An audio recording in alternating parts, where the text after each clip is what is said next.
So, namaste, welcome to Satsang today.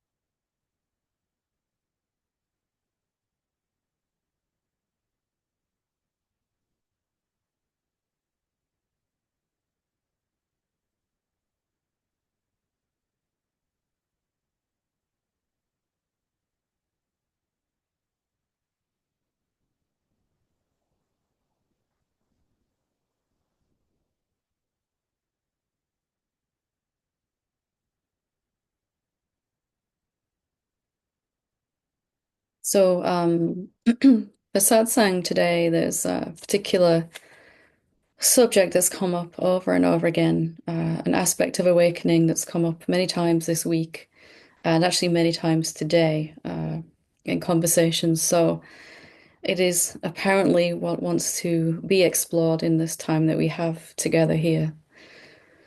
And it's something that was particularly challenging for me. In fact, I say that every satsang. I really, really struggled with this challenge, this area of awakening, but it's largely misunderstood. And so I want to see if we can bring some light to it together to really understand what happens.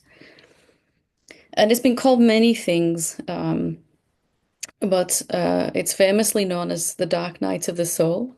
Um, a crisis, a mini meltdown. I'm sure we have all had those times. Maybe you're having one right now where everything in your life that you thought was true just seems to be. And I'm not talking so much about the formlessness and the form, the spiritual seeing. That can be combined as well with this kind of life turning upside down in a way that we really did not expect. And perhaps we were very, very sure that life was going to go a certain way. This was going to be the way it is. This is what I'm sure of. And then life surprises us, sometimes delightfully, but sometimes it's not so delightful. In fact, quite the opposite. We might be feeling very lost, very ungrounded, very unsure of why this is happening or even for what reason and how to navigate it, how to work with it. And usually these are times of a great deal of negative emotion coming to the surface. And surprisingly for me, there were never more of these than after I'd started to see who I really, really was and am. My thought process went that when I wake up to see who I really am, then these dark nights will be over. But actually, they started to happen more frequently during this process of um, moving into living as what I'd seen myself to be. And maybe you experienced that yourself in your own life, that perhaps there are more of these moments or days or weeks where we just feel completely bereft of any direction, any sense of purpose, any understanding, everything that we think we have seen in our progress, in our process, in our journey to awakening suddenly seems completely unavailable, completely absent from inside of us. And it's like being a beginner again, but not in the wonderful spiritual way. It's like I've lost all access to all resources in that moment. And I can't even remember what I have forgotten or lost in that moment. Have you ever had those moments? Well, for me, they were they were years at first. And truth be told, this was what my depression was when I first uh, was dragged to the pathway, kicking and screaming. And it went on for years, probably 5 years at least. The second time, it was another year, and I was so sure that I was uh, becoming depressed again. And only later realized it was actually one of these dark nights of the soul. And it's about that time I started reading some St. John of the Cross, his work on the dark night. I heard this term somewhere, I can't remember where now, dark night of the soul. And somehow it made it sound spiritual, like there's a reason behind it. It gave me something to hold on to in those moments. So I'd like to try to share my understanding of how these dark nights have changed for me and how they happen now and how I eventually learned to navigate them. And in fact, even to come to a point where I would actually want them to happen. I remember reading once that St. John would pray for these dark nights to occur in his life. And I thought, how crazy is that? Who would even actually ask for something like this? But surprisingly, I came to that point where I could see it was the most important thing that could happen. And actually, rather than being a failure that my mind had said it was the greatest success. The sign of spiritual success would be this kind of thing happening to us. And the dark night, it really refers to, the term is apt in many ways. If you've ever been awake at night time when everyone else is asleep and you're tired and you just want to sleep, doesn't it seem like the longest night of your entire existence? And it seems very, very dark in those moments. You can't see anything. It feels like everything that you knew to be true before the sun went down has suddenly vanished and is missing. And for most of us, when these things happen, we fight. We fight our way through them. We spend the whole time resisting the process.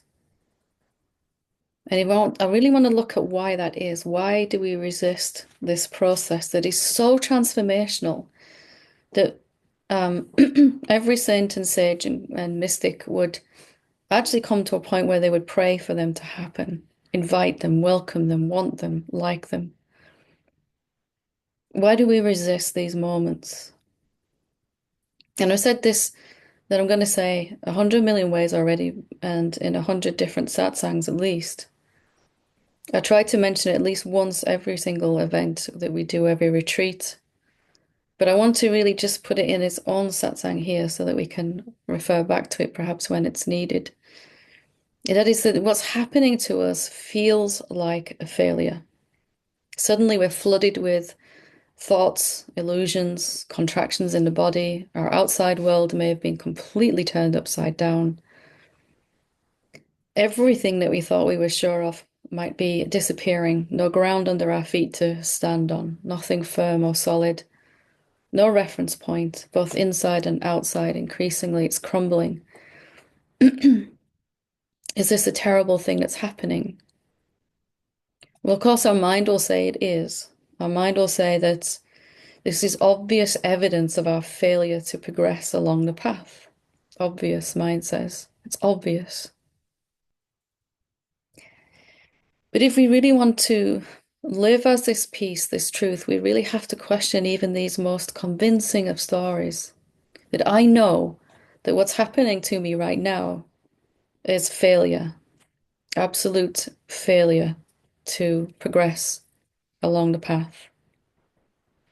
What if that isn't what's happening?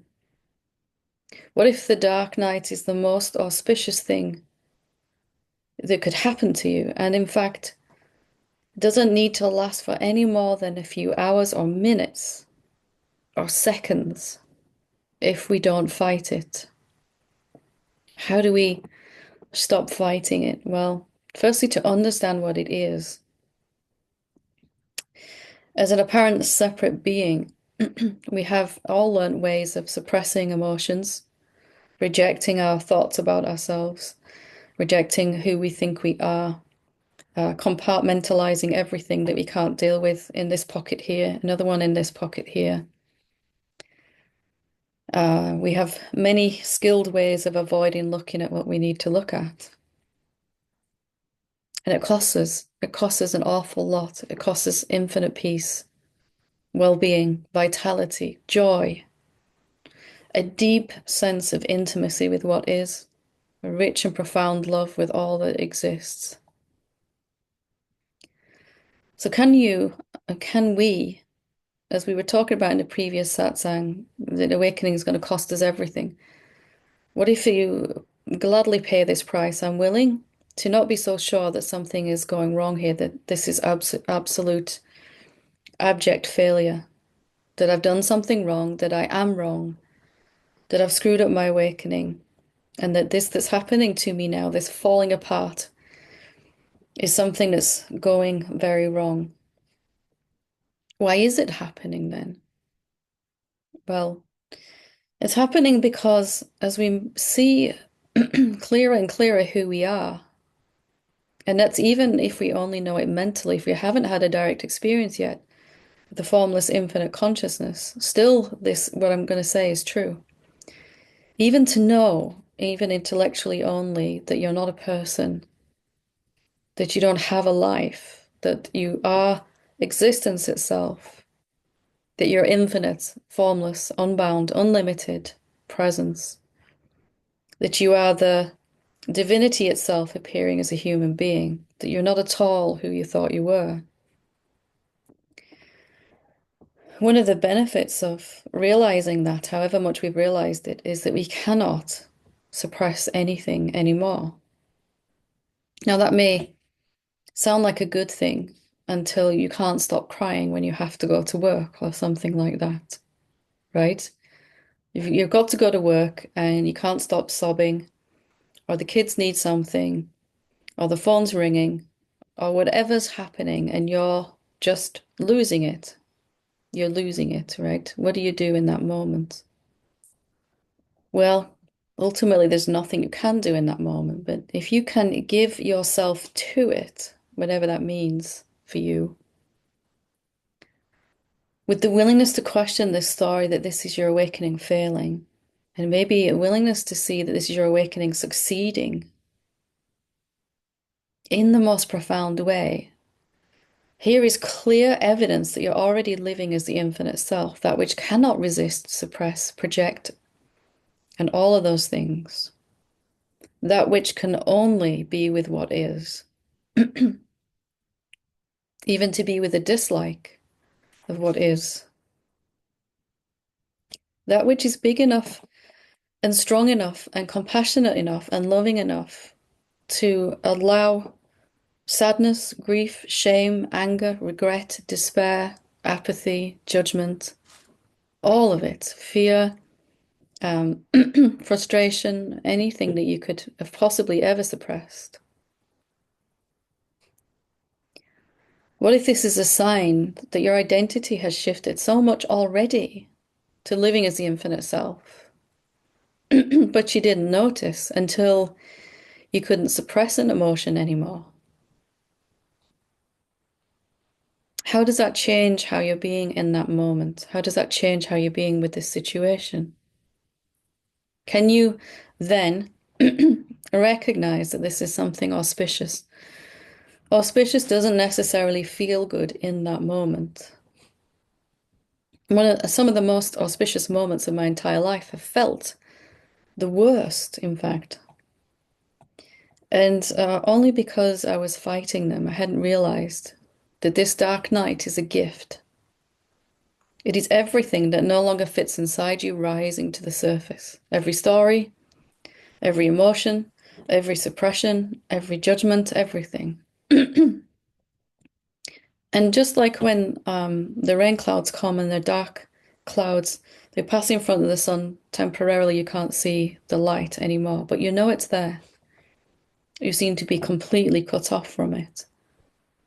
What if you can't remember what to do in that moment because there is nothing to do except fall apart? Can you give yourself to that a little bit more? And of course, we're talking about these times here, these periods where it's really prevalent, where we're really noticing some structure falling away inside and outside. But this is really advice for every day as the self, the infinite self. It's been a long time since I had the capacity to suppress an emotion, and at the time I thought that would be terrible. because of the intensity with which some of them came and how much they surprised me and I wasn't expecting it. As a separate being, you know that one of these moments is coming because you can feel it. Because you're squashing it and you're saying, no, no, no, no, no, not now, not now, later, later. But as the infinite self, there's just peace and quietness, and suddenly this explosion of whatever this explosion is. So, can you go into it? Can you say yes to it, even though you don't like it? Understanding that on some level, all the sages are dancing because you're finally exploding with this emotion. You finally can't keep it in. That everyone in all the realms is celebrating because finally you don't have the energy left to hold together a separate sense of self in that moment. Finally, you're living authentically, being whatever you are in that moment. If that's angry, that's angry. If that's despairing, it's despairing.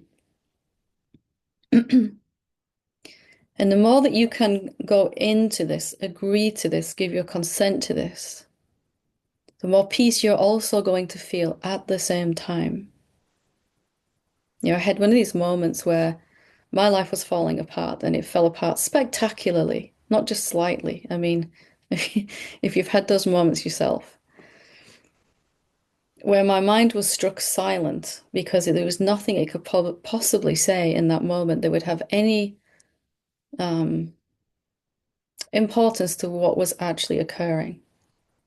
Everything that was happening was going this way, and my mind was so sure it was going to go this way. In that moment, I found inside of me this capacity to let it happen, not to like it. There was extreme like, and there was wailing and sobbing. Don't think for a moment it was pretty. There was actually shouting. There was a lot of shouting. But I found something inside that was able to just let it happen. And that is the real me. This is what's happening for you when you have these moments.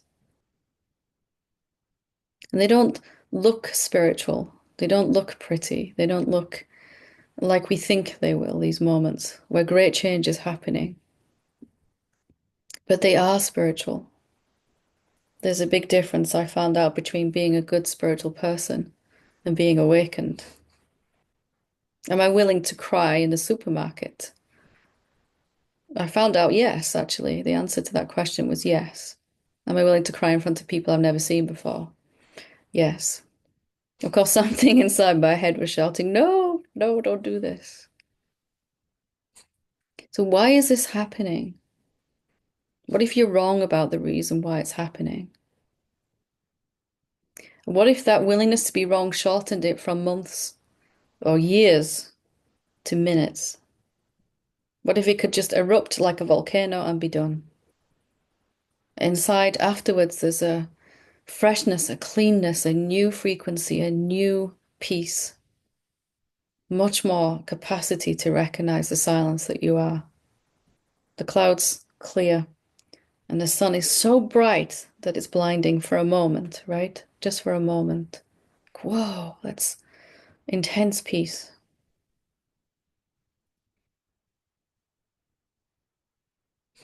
And I see this over and over again that we aren't recognizing what's happening. We aren't recognizing the gift that's happening to us. We're awake enough to allow everything that needs to leave to leave. Firstly, for our own mental health, but also our physical health. Certainly our emotional health. Certainly much kinder for those people around us too, usually. If you've ever struggled with anger and things like that.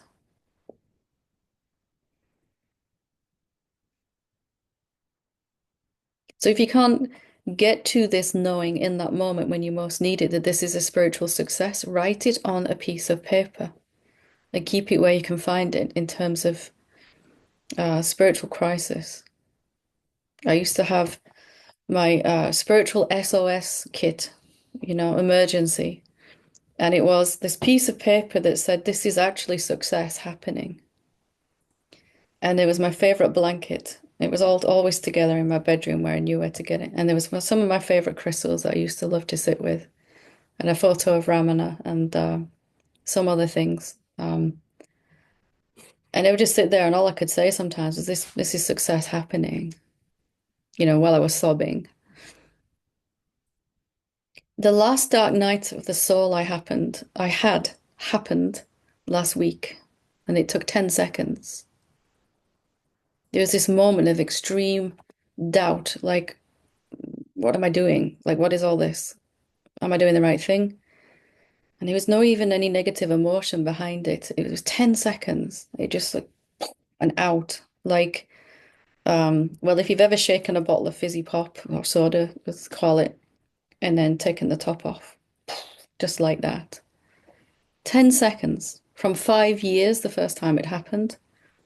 Lots of therapy, antidepressants, and a whole lot of trying to get my life back together to 10 seconds. What was the difference in that? Simply to understand why it was happening and what it meant, and to challenge this story that I'm doing this wrong, I'm going backwards. Right now, if you're listening to this and you're feeling some deep understanding and some healing and some recognition happening, that's great. What's going to happen when satsang is finished and you have to go about your day? Or maybe some of you are going to bed and you wake up the next day. What's going to happen then? Are you going to remember this? Are you going to write it down or stick it as a note in your phone? Somewhere your SOS kit, your emergency, your lifeboat. It's important, right?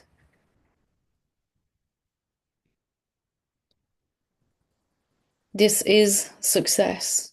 And it doesn't have to last a long time or even be terrible. Actually, when we stop suppressing it, it doesn't even have to be an emotion or a physical event in our life. It could just be the thought energy. If we're suppressing it, it will come out as lots of emotions. If we're really suppressing it, it will come out as physical situation too.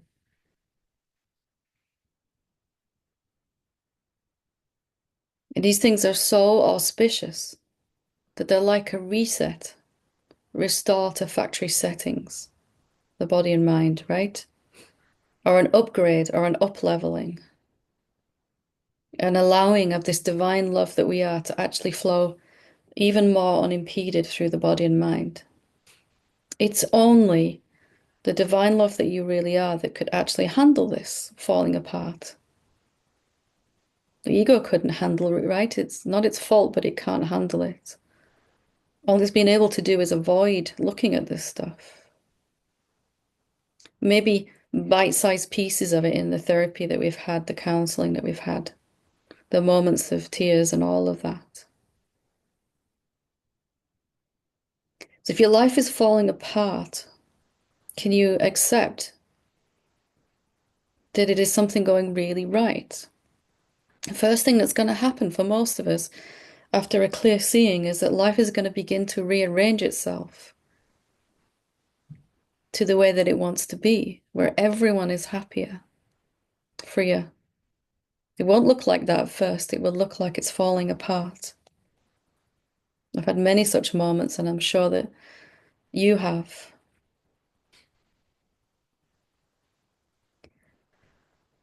So, emergency toolkit, a piece of paper that says, this is success happening. This is because I'm already awake. This is because I'm so awake I can't suppress anything. Whichever one of those works for you, or all of them. And just saying yes to it inside yourself, whatever that means, whatever that means. And don't give yourself an absolute, I have to totally, totally be with this willingly till it's finished. Maybe you meet it for half an hour willingly and then you resist it the rest of the time. That's okay too, right?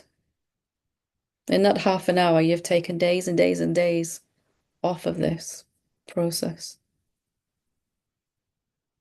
It's not that it has to last for a certain amount of linear time.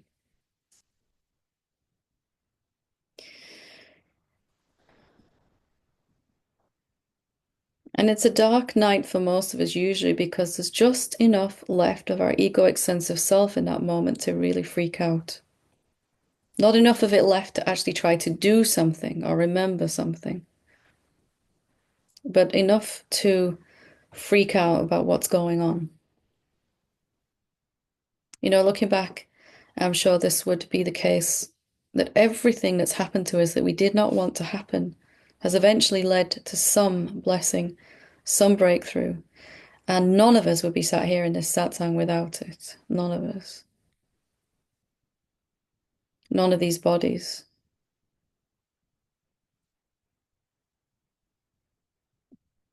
So if you really take this to heart, you can shortcut this process.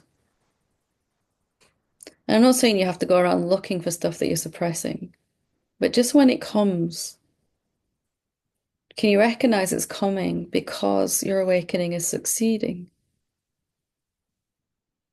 Can you recognize that it's happening because the formlessness that you are can't suppress? It has no hands to push something down. It can't accept or reject, even. I'm only asking you to say yes, to give the little egoic fragment something to do in that moment, something to hold on to.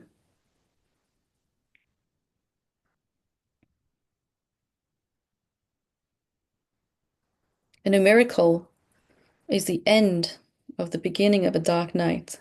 They're one and the same thing. One end of it looks like a dark night, the end of it looks like a miracle, if you will allow that process to go all the way through. The trouble is that the mind, the ego, takes a little section of it, a little section of the time frame, and says, this is disaster. And it doesn't wait to see. A friend of mine, someone I used to know very well, said to me many times, everything is always all right in the end.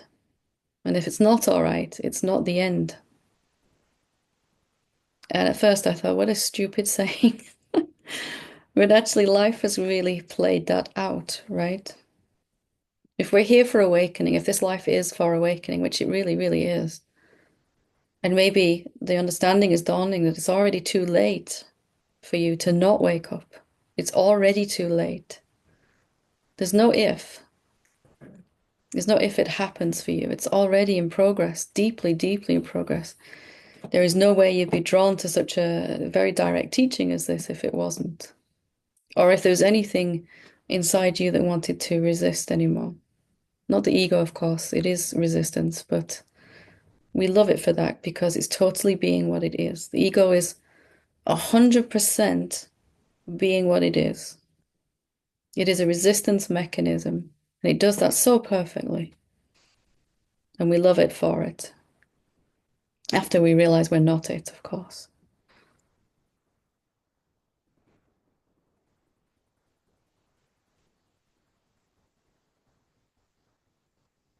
If you're ever going to be wrong about anything in your life, this is the greatest thing to be wrong about.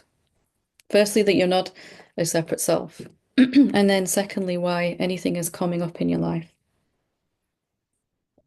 What if every thought and judgment, every self-blame, every criticism, every doubt is coming up because it no longer fits inside you? It needs to be seen in the light of who you are. It needs to be loved. Loved and seen, they're the same thing. Real love would not try to change anything. It would completely allow it to exist for as long as it wanted to exist. And in the intensity and the immensity of that love, it only exists for a short time, whatever we don't want to experience. Nothing can withstand the full gaze of your divine love. Nothing. Nothing at all.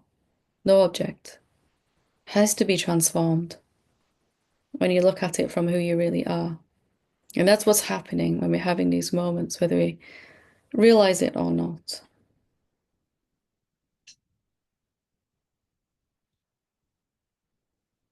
There is no greater success on the path than something like this. Of course, there are the amazing moments too.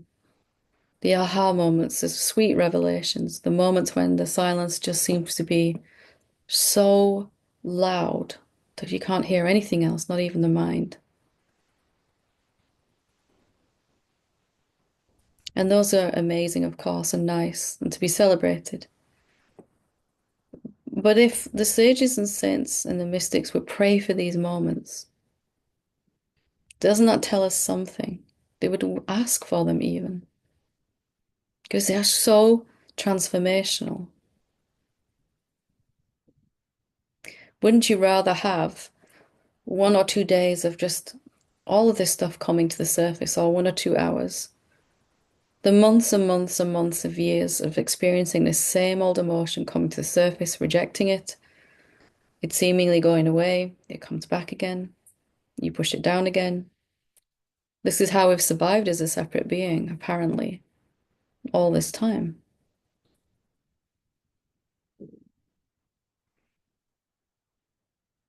And if you really say yes to it, it can be seconds.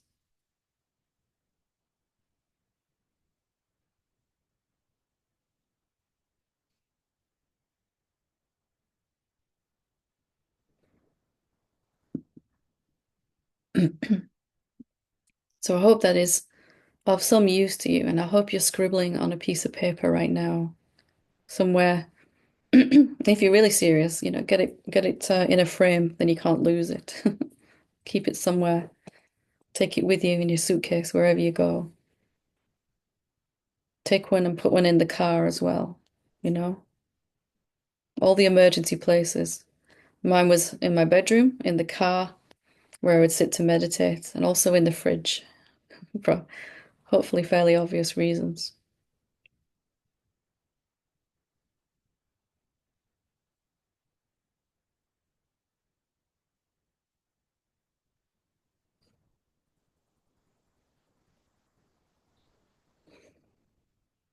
Okay. So, if anyone has any questions, I'd invite you all that want to ask a question to raise your hand, and I'll just see who calls to me. We'll start with Christine.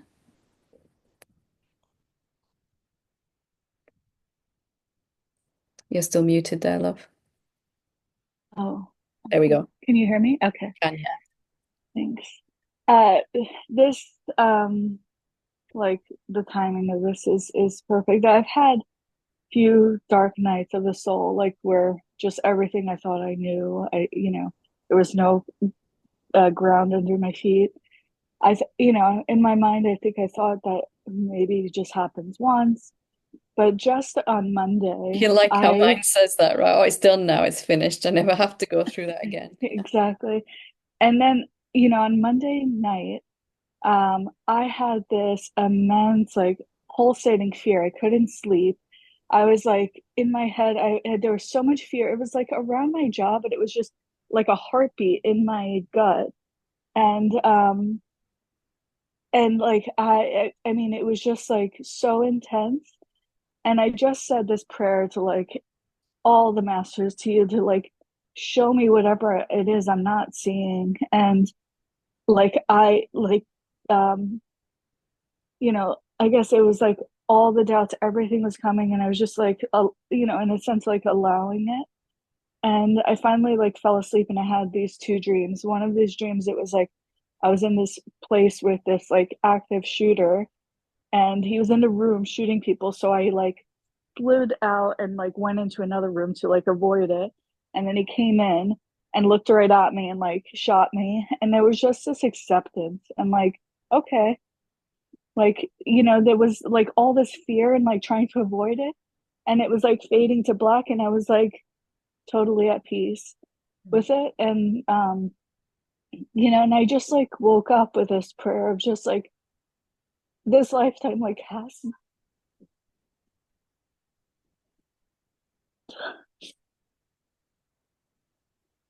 like this life is for this. There's nothing else. It's like um, Take your time, it's love. just what's in my heart all the time. Like show me what I'm not seeing. Like it's life is playing out and in these moments, but I'm like, this life is for this and nothing else, and I can't. like go through this life without like fully realizing what I am. And so just this prayer in the second part of the dream, it was just you. And I was stopping and you were just holding me, actually holding me up, which I was like, wow.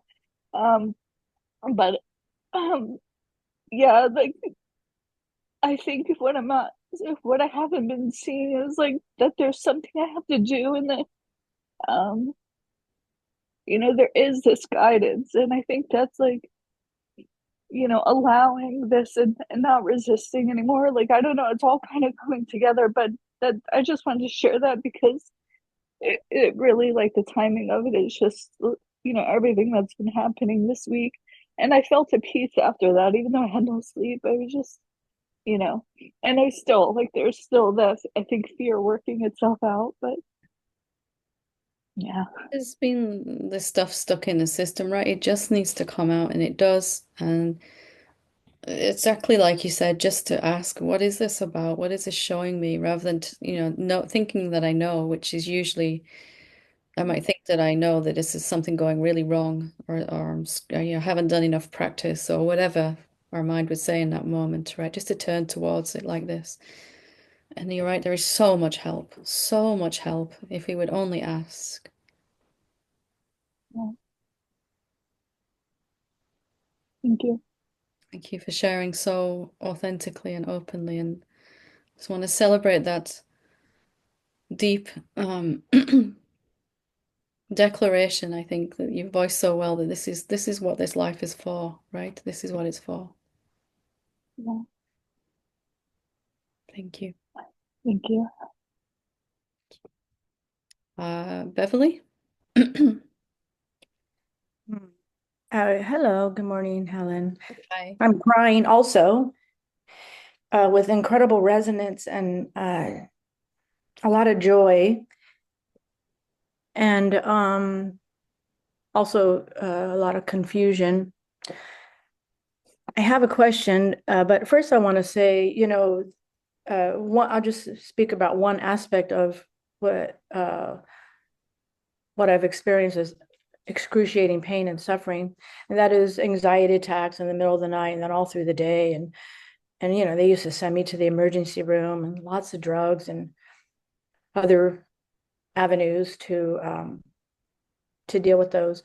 I haven't had one for a little while, and then I meet you, and then I start having them. So it's really wonderful to have a reason that resonates, but I hadn't been able to access in the moments of that kind of pain. And so the question why doesn't actually work for me, because then I'm looking for an answer, like I'm looking for an answer rather than asking the pain and the limitation gently, what do you want, and so I have had experience several anxiety attacks, sometimes at the beginning of a statement process or another process, and and it's been fantastic. And of course, not in the moment, but for some reason, I can't see you. First, I have to see your face. Can you see me now if I say something? Sometimes Zoom resets and Oh, yeah, there you are. Thank you very much. Yeah, I'm happy not to see me. I'm kind of in the shopping. well, you're still seeing you, but you think you're seeing someone else. Right. Well, thank you very much. That helps a lot, actually. Probably Yeah, shouldn't have said that, right? Yeah. so perfect, really. Yeah. That's another aspect of afraid of, here I am crying on YouTube for all to see. And, it's okay. It's actually okay. I love So, that. I just want to celebrate that, just for a moment, yeah, that we could feel safe enough and courageous enough to feel what we're feeling here. I love it. I love it. So I thank just you. want to say thank I you for don't, I don't love it, but I could feel it was so essential. well, not that we love feeling that way, but that we are willing, that we love, that we have the capacity to feel it, maybe something Yeah, like that. yeah, Yeah. yeah. I mean, I don't feel any kind of weirdness around it right now, but I'm like, what am I doing? Put my hand up. I'm just crying like a baby. Maybe don't watch the recording for a while. You're right. Okay, so Joking. Thank you. All right, so the question is, I asked this of you recently, and I don't know the answer still. Uh, so isn't there a time where I might have to go to a hospital? Yeah. I'm feeling like I have a heart attack or something, Yeah, and absolutely. yeah, so that's the question. Could you be a little more specific with the question or give me a little more? Well, okay, in an anxiety attack today, I actually have a confidence that if I sit with it, I'll be informed, and usually it goes away in a few minutes, Yeah, which is a miracle, by the way. And absolutely. there are other times. So I have another thing, a digestive. Sorry, that's my reminder to remember that this is actually spiritual success. I love it. Yeah. So let's see. What's a more specific question? If there's another aspect of pain, which is a belly thing that I haven't had. Oh, it's about food. If I eat the wrong food, I really get afraid because I have very high, very, very severe consequences, evidently, or seemingly in this body, like dying kind of consequences. So, um, I'm too afraid to not do something, it seems, to just sit there. And at when do I know if I have to have some attention otherwise, other than just the attention on it Oh, and loving and gently asking to, seeing it and loving it. well, if you need to go to the hospital, the body will make its way to the hospital. Mhm. And there's no way to get in the way of that process. That's right. I remember you saying that before. That's right. Okay. Yeah, that's it. We still, for a long time, believe that we're making these decisions. And actually, if anyone knows whether you need to go to the hospital, it's the body, right? And the body will, call someone for help or, get in the car and drive or whatever it does in those moments to make sure it gets the help it needs. And because there is no separate self to suppress that, even though we're sure there is sometimes, it doesn't exist, the separate self. It never did. So the body has always got the help it needed. Um, the only difference being that we might struggle along the way. We might be driving to the hospital and the mind is going, you don't need to go. Why are you going? Turn the car around. But you end up there anyway. And then the doctor says, everything's okay. Don't worry. It was just a little blip and now it's finished. Nothing harmed. And the mind says, see, told you didn't need to come, you know?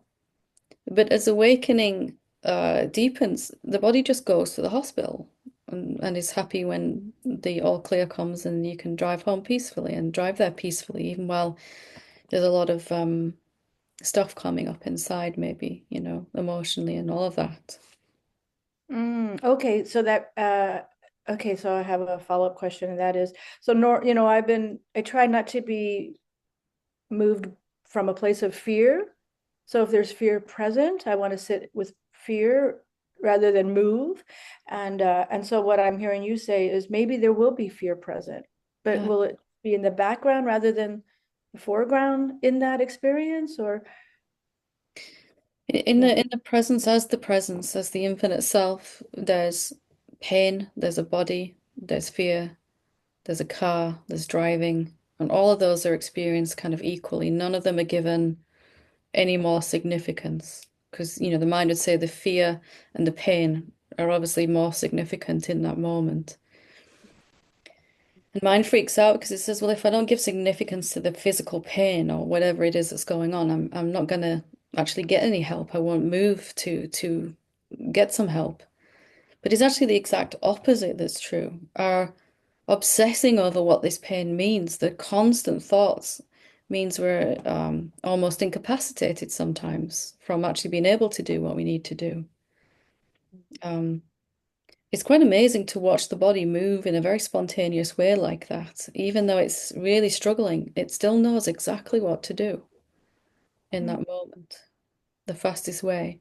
Because it is the universe, right? It is the universe. It knows.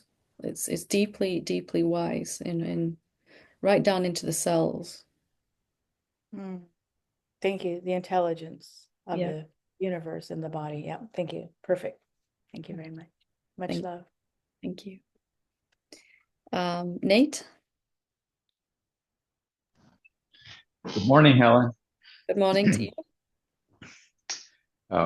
My sister has flown into town to help take care of my 8-year-old granddaughter who's out of school for a week. And they're going to come here and spend 2 days with me to give everybody, my daughter, a break. And we had a big snow that came in yesterday.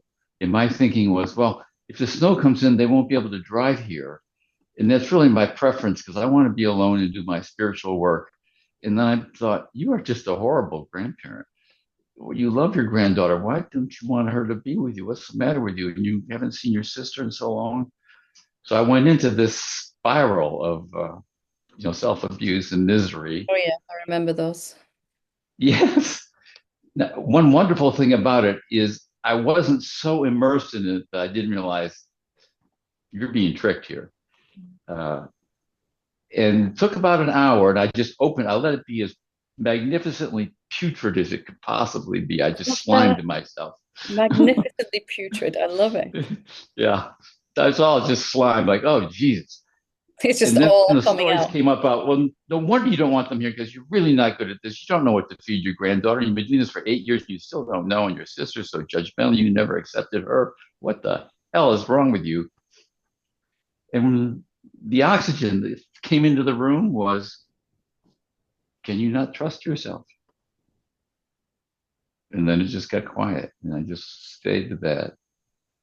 I could see all this effort to control. And I don't need to control this. Can I not just be still in this moment and let this unfold as it will and rejoice in whatever that looks like? And I found out I could. It's amazing, right? The first time you can really just let this tsunami blow through your house, right? It's Yeah. and some part of you is buying it and some part of you really isn't. And more we're just resting as that part of us that isn't buying anything, just watching. So I really appreciated when you said your last dark night of the soul. I was sure you're going to say was 4 or 5 years ago. And you Oh said no, it was last last week. week. Yeah. Wait a second, Helen. That's not exactly good news. But then the It 10 was seconds. a pretty dodgy 10 seconds going on there, you Yeah. know. So that seems so very true to me. How could you not have them? And so an hour, wow, you're right. That's way less than what it used to be. And in realizing that the transformation that comes, you actually see who you already are in that moment, right? It's that Yes, transformation yes, you're already living as. Look, I can sit and yes, just let this happen around me. It's something amazing there. yeah, Such a gift. It feels yes, terrible, but it's a gift, isn't it, to see, wow, my awakening has gone much deeper than I thought it had. yeah. This is what working out looks like. Yeah, this is it, right? Slobber, Yeah. slobber and snot. That's working out. Um, you might remember from past questions, I've been in the process of creating a relationship, and it's been hard, and yet it's also really working out. So I mentioned to my girlfriend, texted, she said, "How was your day?" And I said, "It was pretty good. I had about an hour of guilt and self pity and being ashamed of that." And then I shook it off. And later in the day, she sent me a text gently advising a course correction very subtly, like, well, the guilt and the shame, maybe those are not so necessary. And when I could see, and I felt like, oh, now I'm being judged. I really rebelled against that. Like, ooh, I'm being judged for talking to her about guilt and shame. And I feel good about it. And yeah, so it was wonderful for me to be able to see that. And then that feeling judged and the rebellion against it, I didn't throw it right back. I sat with it for quite a while. And the response I ultimately gave was, it seems to me whenever I mention guilt and shame, you'll offer a subtle course correction for me. Does that resonate with you? And she said, yes, it does. Wow.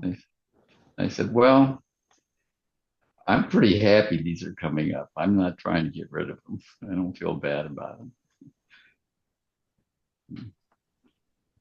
That's real communication, right? Two human That beings was, actually talking to each other. Yeah. and when I said, does that resonate with you? She said, yes, it does. I just felt like I couldn't take the smile off my face for an hour. Wonderful. And we just said, yeah, it was beautiful. Thank you so much. Thank you for sharing. Wonderful. So we'll go to Lean and then Mitra, and we'll leave it for today there. So Lean, when you're ready. Thanks. Hi, Helen. Hi, love. Yeah, as again, I wasn't really planning on raising my hand, but it happened And anyhow. up on its own, right? It doesn't. Like that sometimes. Yeah, but I'm also happy to be here. And yeah, it's recognizable also what you said about the dark night of the soul. And in fact, lately, it's becoming more and more clear that that no thought is true, that no thought has ever been true.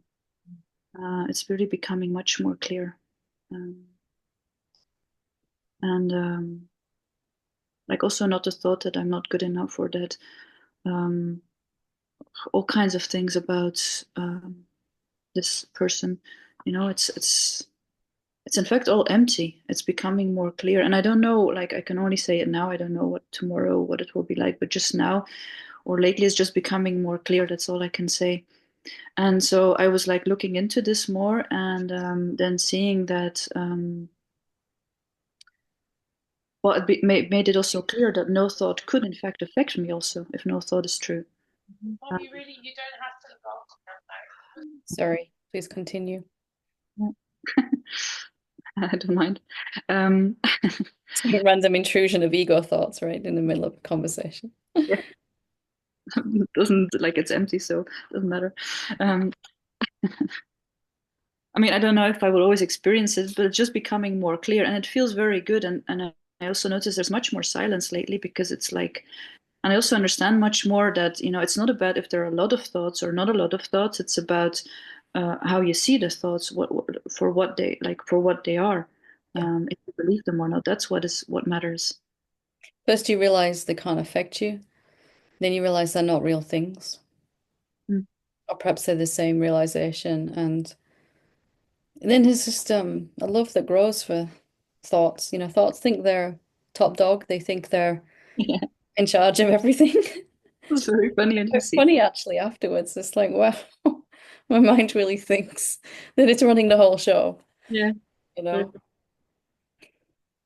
And I do have a question because then I was looking more into this and, like seeing, no thought can affect me. And then I was also asking, like, can anything affect me? Um, I love it. but What then did you find? I did have the feeling that something could affect me, even though I think it's not true, but it did feel like it. And that's what I want to ask you. It felt like, because then it felt like, I can be attacked physically.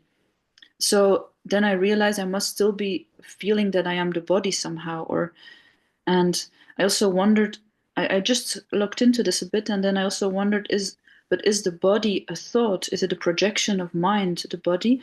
Or like, because I've also seen that, like, how can I say, like, I know that through the senses it looks that there is a body, but in experience, I often notice that I can't find it anywhere, and Mhm. it's kind of empty.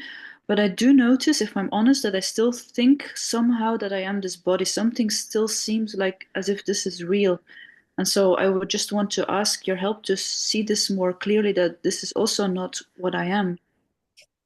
A thought thinks that the body can be harmed, right? This I don't see so clearly. I don't know how. What is it that's worrying that the body could still be hurt? Is it you or is it a thought? No, it can't be me. I'm not worrying about anything. So some feeling or some thought is saying, yes, but. you're safe, but what about the body? Something like that, right? It's a bit like also, you know, if I feel into like what I am in awareness, there's like it's endless, boundaryless and boundless. I don't know, and like I don't see an end or beginning, and but at the same time, there's still like a kind of thought, and indeed it must be a thought that thinks if this body dies, then I also stop existing. There's still like as if it's linked, and I would like to see this clearly. Do you need that thought to have an epiphany? I don't know. And Sort can of, it? it's just like I know it sounds hilarious, but I was waiting for my mind to have all these epiphanies that it really wasn't able to have. And instead, we could just look and see, do you end when the body ends? Have a look and see. Are you dependent right now upon the body for your existence?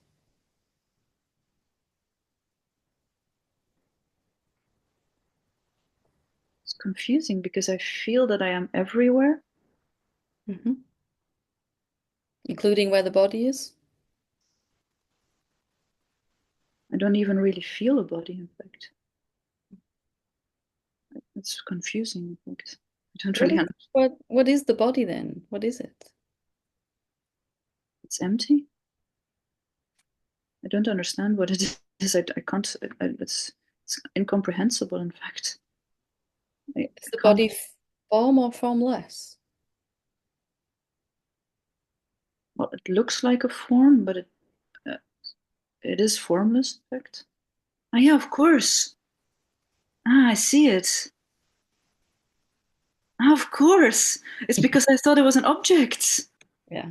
Ah, And thank you. of course, we do for a while. We've been so conditioned to think it's an object, it's a body. I know what it is. Ah, yeah, of And it course. very certainly has a beginning and an ending. But even that isn't really true. It was assembled in a womb factory from some ingredients. And then it seems to be sustained for a long time, however long, and then it seems to be disassembled gradually. Where is the death and the birth in that? Where does it actually start? If all the ingredients that made that body were present in your parents and the food that they ate and the air that they breathed and all of that stuff, where did that body start? Isn't this whole thing just a giant recycling project? It's not, even on a level of form, it's not actually what we think it is it, the body? Even on the level of form, like it's not never like something new, or it's always what is always here. You eat a Something. salad and you call it a salad while it's on your plate, and then later you call it me or my body when it's digested and added, and then later you might call it waste, some of it waste, excreted.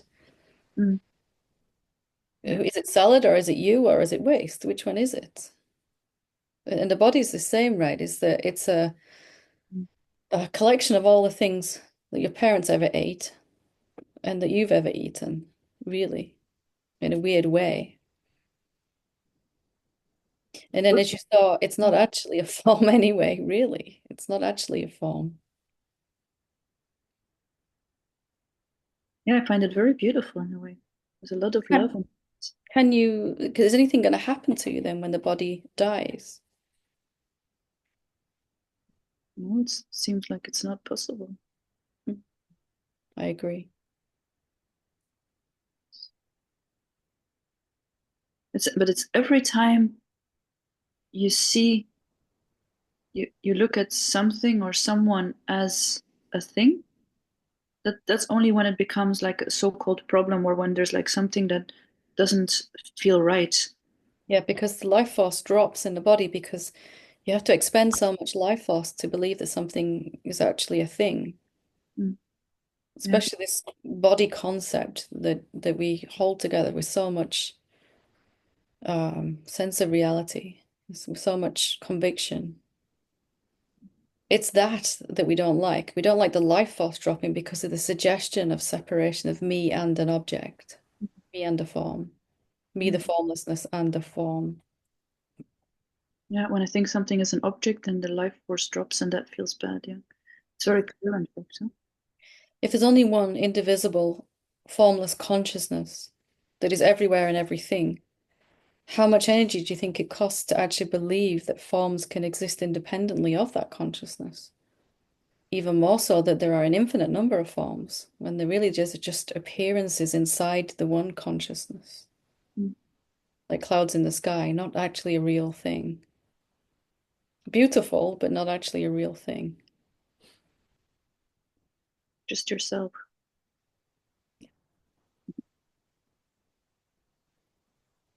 Huh. Thank you very much, Helen. These unwanted questions turn out to be the best ones, right? Thank you. We'll finish with Mitra. Hi, Helen. Hi, love. I was just going to ask a question about resistance, but I'm just very curious about what I didn't understand the discussion between you and Lean about body. Um,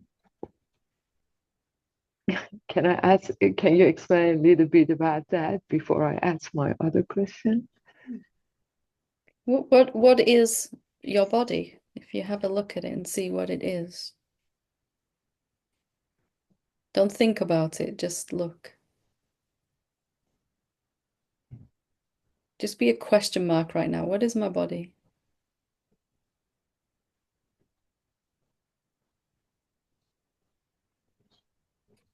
I was thinking of it as a vehicle, basically. As a As a vehicle, as an instrument that Numenon use the body to, I don't know, experience. And it's still a way of thinking about it. It's not wrong. It's just not going to give us the answer that we're looking for here.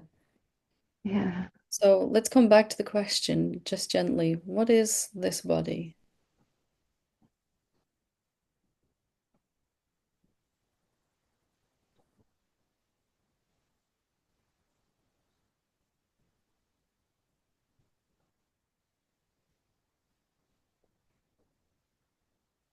I don't know. How does that feel?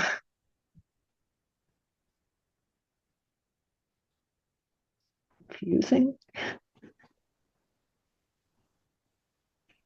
But also good, right? Yeah. Weird, It but good. doesn't feel bad. Yeah, but weird for sure. Just feeling your body now, when you don't know what it is, does it feel lighter or heavier? Lighter. Hmm. Maybe it's not so solid after all. Maybe it's actually something very different. It feels very empty inside. Empty inside or emptiness? Emptiness. Yeah, emptiness. Because as soon as I close my eyes, all the boundaries fades, and also I can sense now emptiness is looking. Yeah. So just by being really curious, just for a few moments, you got the answer to this very quickly.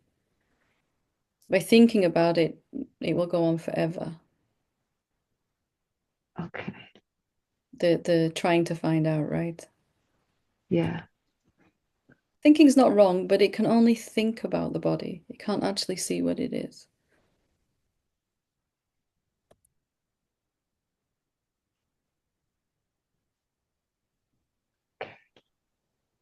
Does your other question still remain now?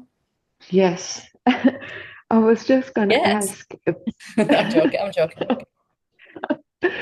I was just going to ask, it's a silly question, I guess, but I was curious. I mean, so when the emotions come, let's say, I don't know, any kind, anger, sadness, worry, anxiety, if you can give me some tips about how to drop the resistance. Ask what it really is, just like you just did. What is this fear actually? What actually is fear? If I don't think about it, which is a way to subtly avoid feeling it, if I don't think about it and I'm deeply curious, just for a moment, what is this shame? what actually is anger.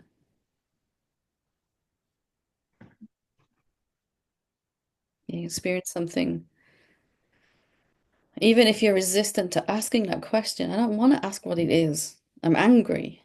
Okay, well, what is resistance then?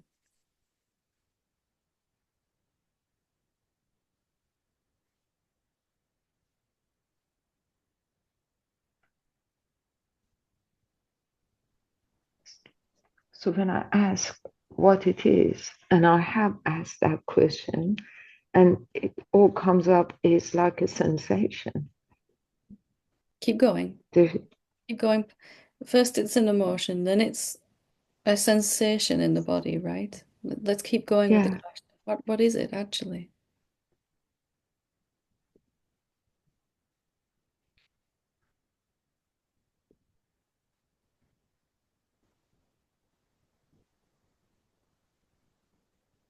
just energy. Keep going. Warmer and warmer.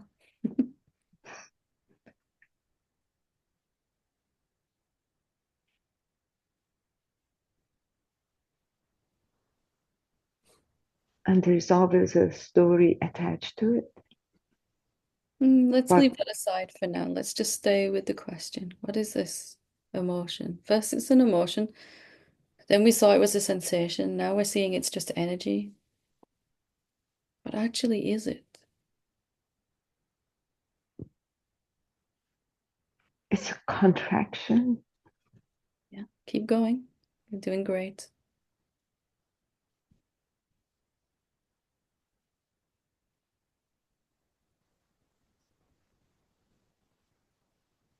Not trying to make any It's answers appear here. Just, I really would like to know what this is.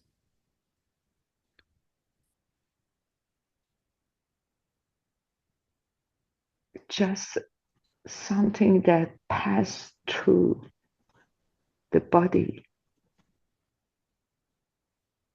The body that is emptiness. Can anything happening inside the body be different than emptiness then? Sorry, say that again. We saw previously that the body is emptiness, right? Mhm. Can an Yes. emotion be different than emptiness then, if it passes through the body?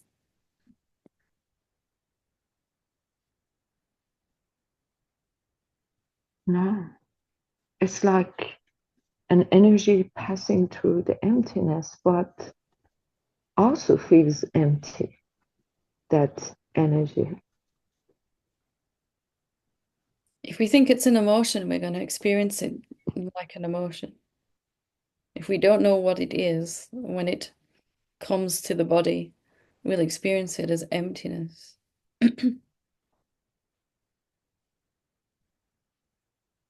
And where does it come from? I don't know. Does it come from anywhere if it's emptiness?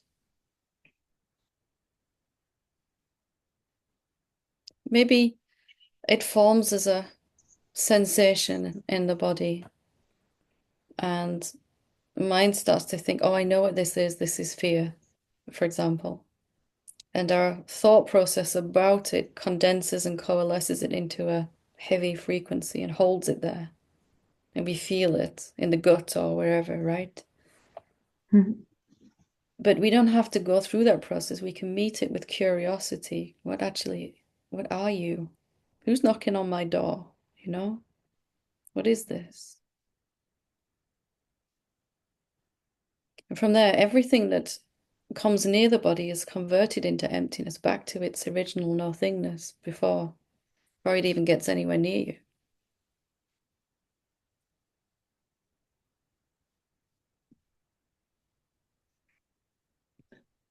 And how come that we all know that this kind of contraction that is passing through is anger? This is sadness. This is, the labor. Do you Just know? I words, mean, labels and just, words are how it feels in the body, right? When we're resisting it. yeah, When I resist it when this you, way, we call it fear. When I resist it this way, we call it shame. When I resist it this way or label it, this way. I call it anger. Why is bliss So, bliss? Why do we feel some things as bliss and not anger?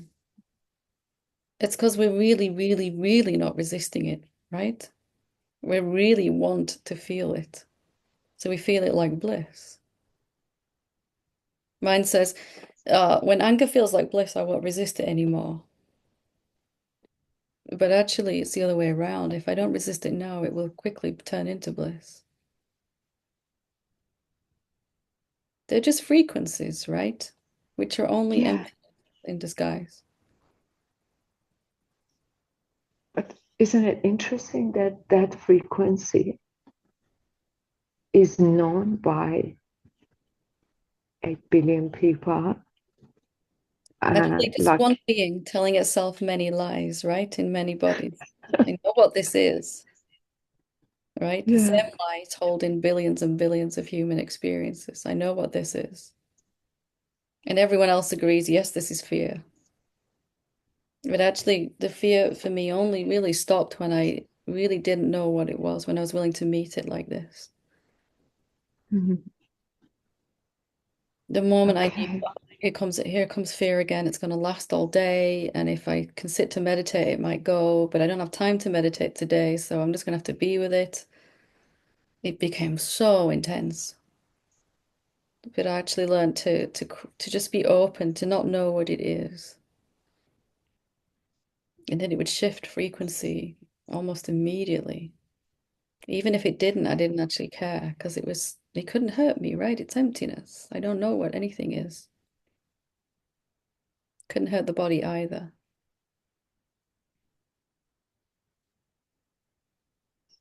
An awakened being is just a giant question mark, right? They don't know anything. They're not sure what anything is.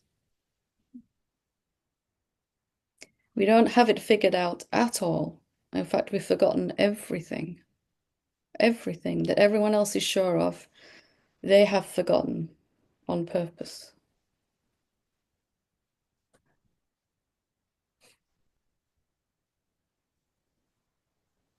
So by not knowing it and not labeling it and just being curious about it, that's how we stop resisting it. Curiosity is another name for who you are. You are curiosity. Just been conditioned to think we know what something is.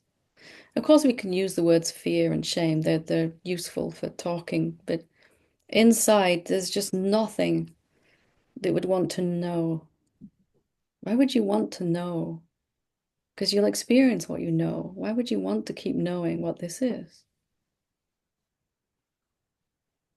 And it's not avoidance. It's not bypassing. It's actually finally meeting fear on its own terms, or shame, or physical pain, or whatever it is. Everything else is bypassing, but this. Labeling something is the best way to bypass it. We've missed it, right? If we label it.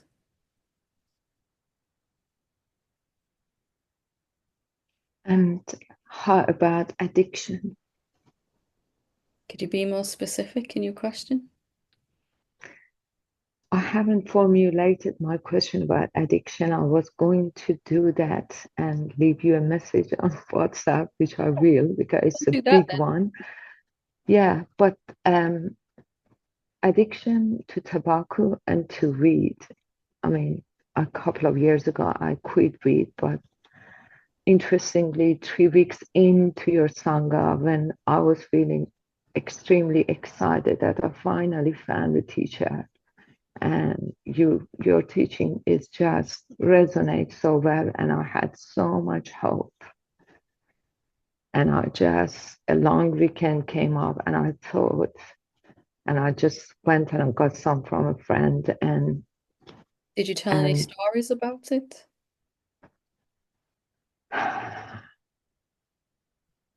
to myself, so many. That's what addiction is on its deepest level. The thing that we're all addicted to. Of course, it expresses itself in some outer ways, many of which I've already indulged in. is the addiction to thoughts, to stories. That's the greatest addiction of all. Yes. Actually, even simpler than that, simpler is the addiction to thinking we are the thinker. The storytelling.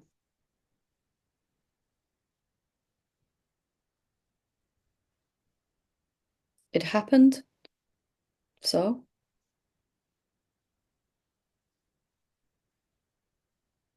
many of these things fell away in my life as I was just no longer interested in figuring out why it had happened, doing the post-mortem analysis afterwards. You know, taking yourself apart and beating yourself up and putting it back together again afterwards. I finally lost interest in that, and then these things stopped happening.